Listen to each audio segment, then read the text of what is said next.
Boa tarde, conselheira Fátima. Boa tarde também, conselheira Viviane. Sejam bem-vindos ao nosso NT Sul, da TV Novo Tempo. Boa tarde, obrigada. Boa tarde. Maravilha. Bom, e eu quero começar conversando com as conselheiras, falando de um aspecto extremamente importante, já que estamos especialmente na época de carnaval, tem muita gente na rua, muita festa acontecendo, que é o aspecto de fiscalização, né? Que a gurizadinha tem muito disso de ir, de querer aproveitar e tal, mas existem uma série de implicações, de riscos. Como é que está hoje o trabalho de fiscalização do Conselho Tutelar aqui em Cachoeira do Sul? Infelizmente o trabalho de fiscalização aqui em Cachoeira do Sul não existe desde novembro de 2013. Né? Eram feitas fiscalizações todos os finais de semana em todas as casas de prostituição, em todos os clubes, onde o Conselho Tutelar ia fiscalizar o decreto do prefeito Marlon. Né, Fátima? Onde houvesse um evento, né, a gente estava lá. Isso. Determinava que o Conselho fiscalizasse esses locais. Sim. Então, a partir daí, começou a ter as fiscalizações feitas pelo Conselho. Né? Isso fora, digamos, do horário convencional, do horário comercial, na noite. Sempre, né? E à noite e às vezes à tarde, em algum evento que houvesse, a gente também ia. Né? Hoje, então, esse trabalho não acontece? Não. Desde novembro de 2013. Não existe mais fiscalizações na cidade. Mas por que não existe? Falta estrutura, falta pagamento para os profissionais, no caso, para esse horário específico, falta apoio da polícia, o que acontece? Não, assim, na verdade nós temos, né, o apoio da polícia, que é maravilhoso, eles estão sempre à nossa disposição, né, nunca negaram nenhum chamado, né, sempre estiveram à nossa disposição, a gente tem que agradecer, né, a boa vontade de todos eles, assim. Também temos estrutura, ganhamos um carro zero, né, do governo federal. A prefeitura municipal disponibiliza os motoristas, né, à nossa disposição, e a gente trabalha somente com denúncia, né. Aonde tem denúncia, tem a conselheira plantonista, que prontamente vai atender o chamado, né. Mas as fiscalizações não, porque foi digamos assim, uma determinação, uma decisão, né, do governo municipal, porque não diz no decreto que deve ser paga essas fiscalizações, mas não diz que não deve ser paga. E desde que houve o decreto, sempre foi pago, né? E até porque é complicado, né? A gente vai sair uma noite inteira, passamos a noite na rua, muitas vezes é delegacia, a gente passa atendendo os adolescentes, alcoolizados, e aí, para não receber, então ficou bem complicado. Teria que ser quase na base do amor à camiseta mesmo. Né? Exato, exato. Agora, qual que é o risco, Fátima, por exemplo, de não se ter essa fiscalização? O que vocês encontravam no período das fiscalizações? O que era mais comum de acontecer nessas fiscalizações? Sim, a gente encontrava muito adolescente, né, nas boates, sozinhos, menores, bebendo, completamente sozinhos. Muitas vezes a gente encontrou adolescentes grávidas fazendo programa nos prostíbulos. Porque assim, há uma determinação de que o comerciante ou quem está promovendo o evento não permita a entrada de menores ou que a venda não seja feita. Mas isso nem sempre acontece, Com né? certeza. Aí a gente também fazia assim, a gente responsabilizava, né, o dono do estabelecimento, seja fosse um baile, fosse um bar, fosse uma casa de prostituição, aquela pessoa responderia pelo que estava acontecendo ali, né? Sim. Porque, na verdade, ele é responsável. Então, o risco de não ter esse trabalho hoje é da juventude se perdendo aos pouquinhos com drogas. Né? Exatamente. E, consequentemente, a gente tem mais atendimentos a hospitais, né? Onde a gente tem vários adolescentes alcoolizados que vão para lá por amigos que simplesmente largam lá. Aí depois, sim, que eles já estão lá, aí chamam o Conselho Tutelar, porque eles não podem estar sozinhos, né? Aí vamos atrás do familiar, vamos encaminhar esse adolescente. E com certeza, assim, grandemente aumentou esse número de adolescentes, né? É verdade. Inclusive, a gente observa, especialmente nos últimos casos de violência aqui em Cachoeira, ou de pessoas envolvidas com drogas, com assaltos, furtos, é uma meninada, 19, 20, 24, 25 anos. Então, eu tenho a impressão de que falta talvez um trabalho preventivo, e claro que aí a gente não pode cobrar o Conselho Tutelar, porque isso não é o foco, né? Talvez da família, mas talvez esse processo também poderia favorecer, ajudar um pouquinho no sentido de evitar que o jovem estivesse tão ligado a drogas, né, listas especialmente. Até porque já era costumeiro, né? Os donos dos eventos, das boates, eles já sabiam que o Conselho Tutelar estaria lá, então eles seguravam, né? Já havia um respeito maior. Já havia. E agora a gente sabe que não existe, porque toda a cidade sabe que não há mais essa fiscalização, né? Tá certo. Bom, fica o alerta sobre esse assunto específico. Agora, quais são hoje as ocorrências mais comuns no trabalho de vocês? São os maus tratos, né, que é o que tem mais, são os abusos também, abandono, né, que às vezes as mães saem e deixam as crianças em casa sozinhas, então também existe muito. Existe alguma estatística, ou vocês têm algum número, por exemplo, de um número de atendimentos que vocês fazem ao longo de um ano, ou do ano passado? Se não tiver, não tem problema, não combinamos. Assim, de cabeça, assim, a gente não tem, mas são muitos. Uma média, assim, vamos dizer, semanalmente, uns 3, 4 de abandono, eu acho, né, Fátima? Mais ou menos. E abuso... Que é mais, outros... varia um pouco, né? Okay.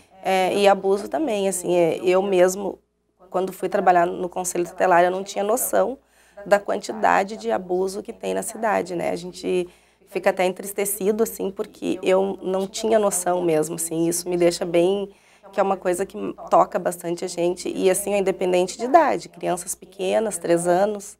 E é fato mesmo que normalmente o agressor está ligado, digamos, à própria família, às vezes alguém da própria família, nesse caso de abuso especificamente? 99%, né? É porque até que a criança precisa confiar naquela pessoa, né? Sim. Então, normalmente já há um vínculo. Já é um vínculo. Que termina favorecendo esse aspecto. Ok, agora quando a gente fala em maus tratos, esses dias até eu ouvia e a gente falava um pouco sobre esse assunto, e nós recebemos aqui na TV Cachoeira, quando a gente fala em educação, e alguns pais citam isso, né? Ah, porque quando eu falo em educação com meu filho, ele já cita, porque se me der uma chinelada ou se encostar em mim, eu vou lá no conselho tutelar e tal. Então, hoje, a impressão que se tem é que se criou, digamos, uma questão quase, digamos, um conceito de que o conselho tutelar não permite a educação do filho. Como é que vocês lidam com isso? E na prática, lei da palmadinha e esse aspecto todo, como é que o conselho tutelar trabalha esse aspecto? O que pode e o que não pode no dia a dia, na prática? Totalmente foi um conceito errado, né, assim, porque bem pelo contrário, é o papel da família educar, né, e jamais a gente interferiria nisso. O que não pode, é óbvio, né, é os pais espancarem uma criança, né, isso aí não é educar, é espancar. Mas, né, as agressões são muitas, né, depende do que a mãe bate ou o pai, que às vezes a criança vai parar no hospital, na maioria das vezes, isso aí é uma agressão, não é uma educação. Agora, temos casos aqui em Cachoeira, ou casos de crianças ligarem, por exemplo, para o Conselho Tutelar e relatarem alguma situação específica? Ou normalmente são denúncias que os vizinhos fazem, ou que familiares fazem? Normalmente são denúncias feitas por vizinhos, normalmente vizinhos, assim, que escutam ali a gritaria e tal, normalmente são vizinhos. Tem muitas denúncias infundadas também, né, que às vezes a gente vai lá e é uma judiaria, porque tu vai lá, causa um transtorno, às vezes, na família e é uma rixa de vizinhos somente, né? Mas, assim, em muitas dessas denúncias a gente já salvou a vida de criança, né? Então, a gente vai a todas as denúncias que a gente recebe, a gente vai. Aliás, vocês ficam 24 horas, digamos, ligadas no telefone, não é? Inclusive, a Viviane aqui e a Fátima também estão com o telefonezinho na mão aqui. Não é nenhuma falta de educação com o programa, não, viu? É porque elas estão atentas mesmo. Se algum pai, se alguém ligar nesse momento para fazer alguma denúncia, elas precisam atender independente do horário. A gente não pode desligar nunca o telefone do plantão. Exato. Agora, vocês falavam sobre a questão da presença da polícia na questão de fazer o atendimento. Como é que é esse primeiro contato com a família? Vocês chegam, digamos, no olho do furacão ali do relacionamento entre pai e filho, enfim, ou na briga do casal. Como é que é isso no dia a dia? É bastante complicado, né? Por isso a gente vai com a proteção, assim, a gente vai porque a gente vai proteger a criança e o adolescente. E a polícia, a brigada, no caso, ela vai nos proteger. Porque normalmente a gente entra no calor ali da discussão, às vezes. No pior momento. Né? Exatamente. E por isso que o Conselho Tutelar é o bicho-papão, né? Ouve falar em Conselho Tutelar, ninguém gosta do Conselho Tutelar na casa, mas infelizmente é necessário, né? Como eu disse já, e a gente sempre preocupado, né, na proteção da criança e do adolescente. É para isso que a gente trabalha, né? Sim. É para isso que a gente vestiu a camiseta, para proteger a criança e o adolescente, né? Talvez uma das maiores preocupações dos pais, ou do responsável, e até por esse aspecto que vocês citam, né, de já se ter um preconceito, digamos, em relação ao Conselho Tutelar, daqui a pouco considerando já como um bicho-papão, seja o aspecto de que a criança possa ali, na sequência, ser retirada desse ambiente da família, do convívio, ser levado para um lar transitório, enfim. Em que situações que isso de fato acontece? Assim, ó, primeiramente a gente chega ali, a gente vê que não tem. Se o pai tem condições ou a mãe, a gente deixa com um dos dois que tem condições. Sim. Mas a gente procura o parente mais próximo, né? O tio, a madrinha, a avó. E no caso de não ter ninguém, que a gente tem que esgotar todas as possibilidades, porque a criança tem que permanecer no vínculo da família, né? Sim. Aí só então ela vai para o lar. E aí do lar, ela volta inserida, digamos, na família ou não tem nenhuma condição, digamos, de voltar? Como é que vocês avaliam? É com vocês? Tem um outro grupo, digamos, de profissionais que avaliam esse aspecto? Como que funciona?